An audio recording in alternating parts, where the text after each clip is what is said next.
Diabetes prevention for teens. Do you know your risks?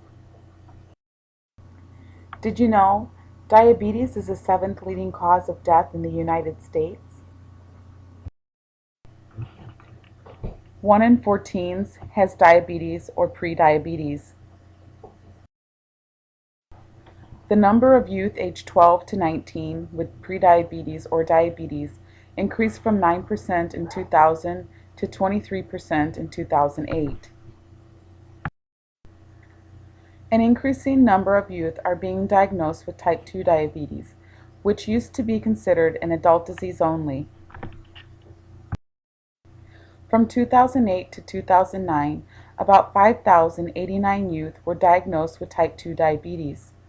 Type 2 diabetes rates are higher among youth 10 to 19 years and minorities.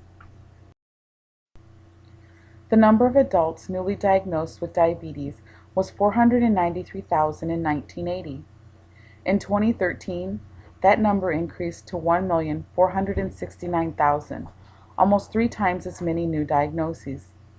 You should be aware of this fact because their risks increase as they enter adulthood. Research has shown that type 2 diabetes is preventable. What is prediabetes? Prediabetes is diagnosed when your blood sugar is higher than normal, but not high enough to be considered diabetes. What is an A1C result? An A1C is a blood test used to assess a patient's risk for diabetes, as well as to monitor how well prediabetes or diabetes is managed. It shows your average blood sugar for the past 3 months. The following slide shows what your results mean. Your goal is to have an A1C result of less than 5.7. A1C results and importance.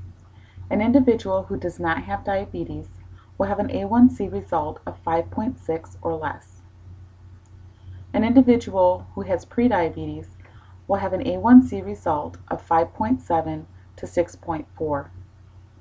And a person who has diabetes will have an A1C result of 6.5 or more. Are you at risk for diabetes or prediabetes?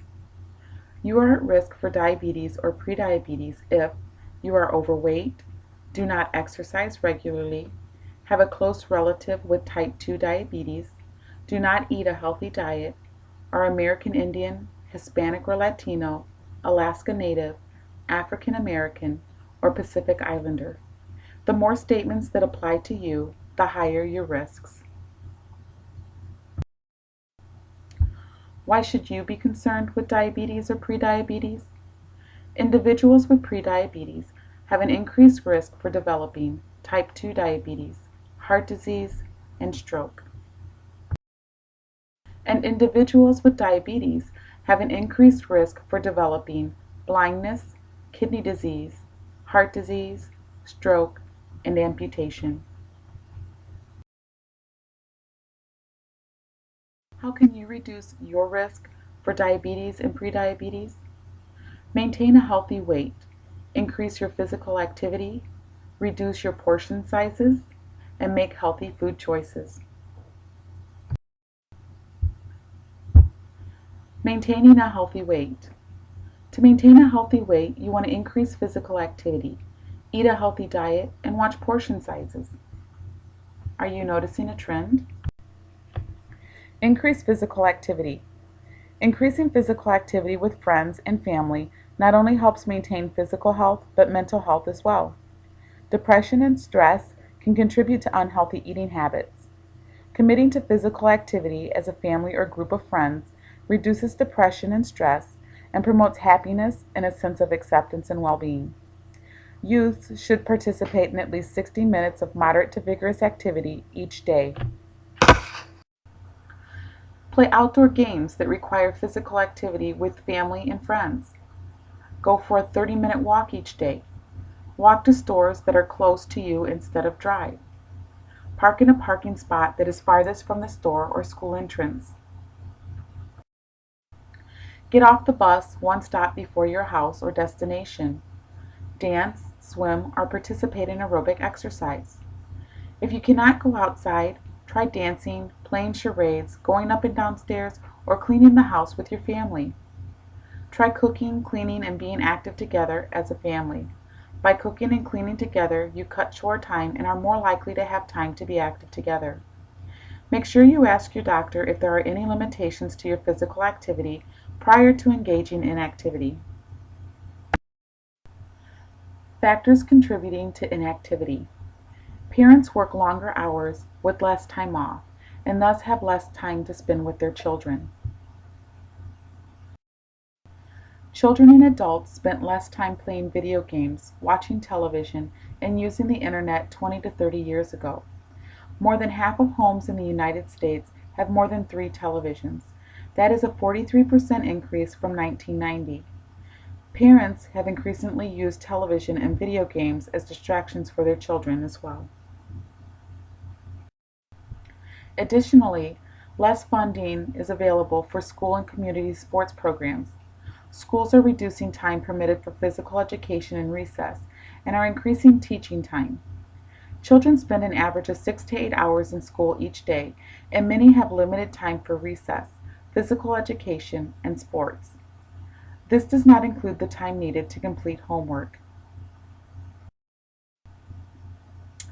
Eat healthy.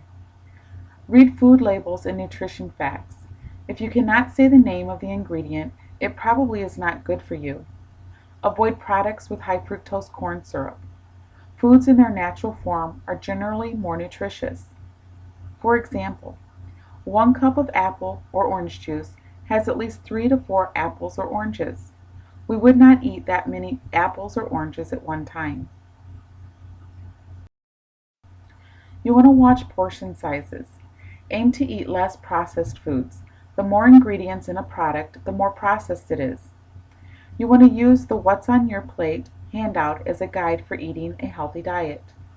This handout comes later in the slides. Learning to read food labels. The first thing you want to look at on a food label is the serving size. A serving size is usually less than most people eat. If you eat 2 servings, make sure you double the calories and all of the daily values. When comparing foods, make sure the serving sizes are the same. A calorie is a measure of energy use. Also listed is the number of calories from fat. The general rule is that no more than 30% of your calories should come from fat. Percentage of daily value. This shows how much of the recommended amounts of these nutrients are in one serving based on a 2,000 calorie diet.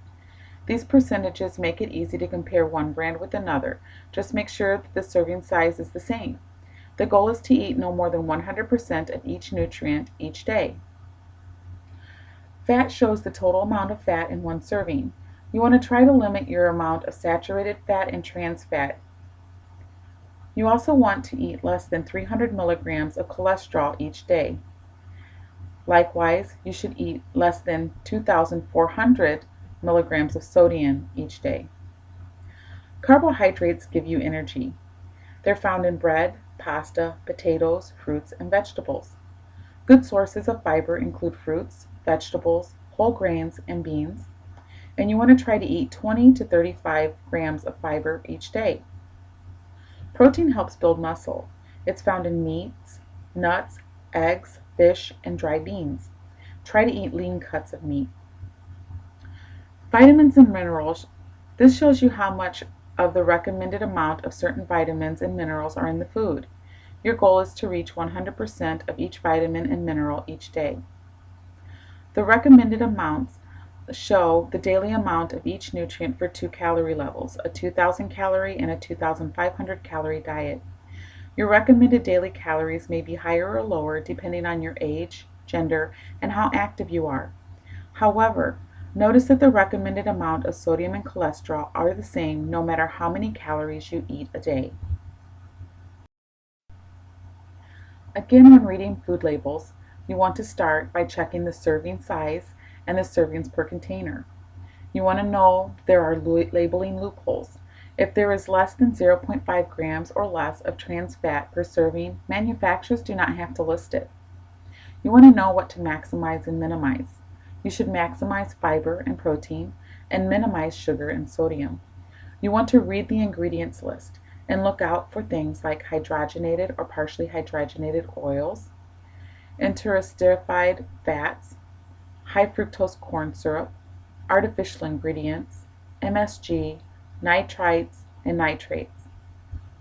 And you also want to watch out for allergens. What's on your plate? Before you eat, think about what and how much food goes on your plate or in your cup or bowl. Over the day, include foods from all food groups: vegetables, fruits, whole grains, low-fat dairy products, and lean protein foods. Make half of your plate fruits and vegetables. Make at least half your grains whole. Switch to skim or 1% milk, and vary your protein food sources. Vegetables. Eat more red, orange, and dark green vegetables like tomatoes, sweet potatoes, and broccoli in main dishes. Add beans or peas to salads, soups, and side dishes, or serve them as a main dish. Fresh, frozen, and canned vegetables all count. If you choose canned vegetables, you want to make sure that you choose reduced sodium or no added salt. According to a 2,000 calorie diet, you want to have about 2.5 cups of vegetables each day. What counts as 1 cup? 1 cup of raw or cooked vegetables or vegetable juice, 2 cups of leafy salad greens. Fruits. Use fruits as snacks, salads, and desserts. At breakfast, top your cereal with bananas or strawberries. Add blueberries to pancakes. Buy fruits that are dried, frozen, or canned in water or 100% juice, or you can use fresh fruit as well. Select 100% fruit juice when choosing juices.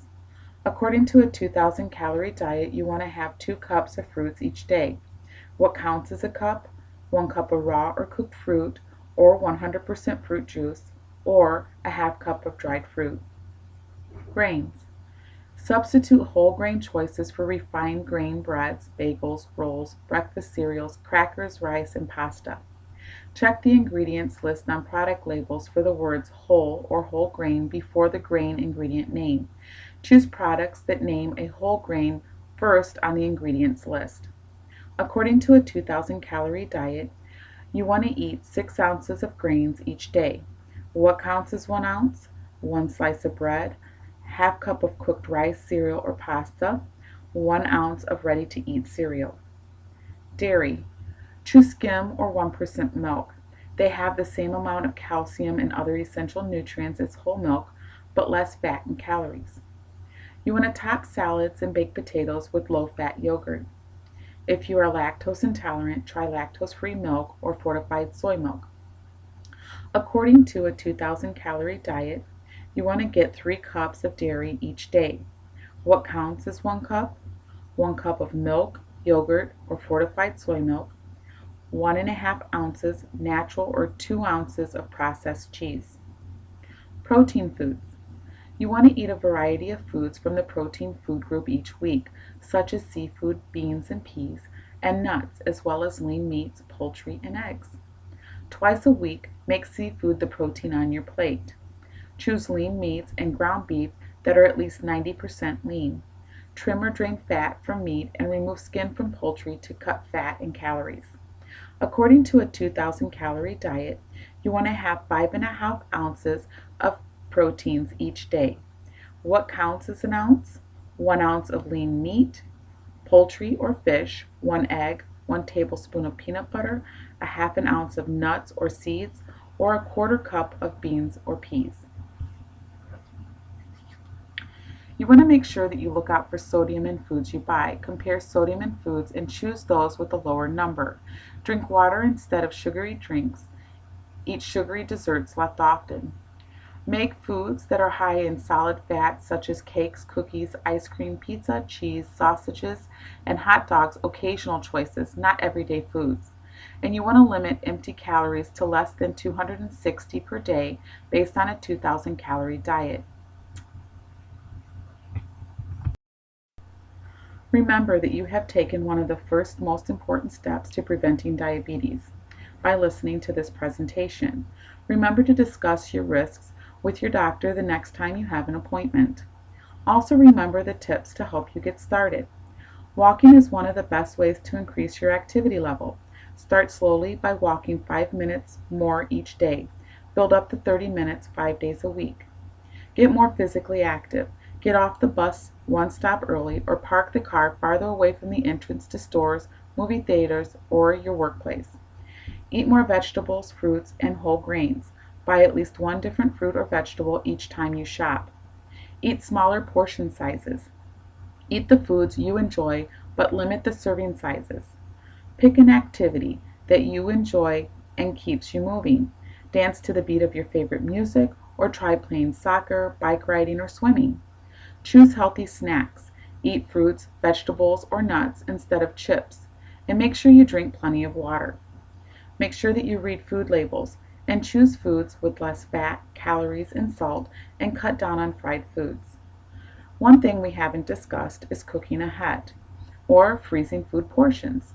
This will help you have healthy and easy to prepare meals ready on days when you are too busy to cook.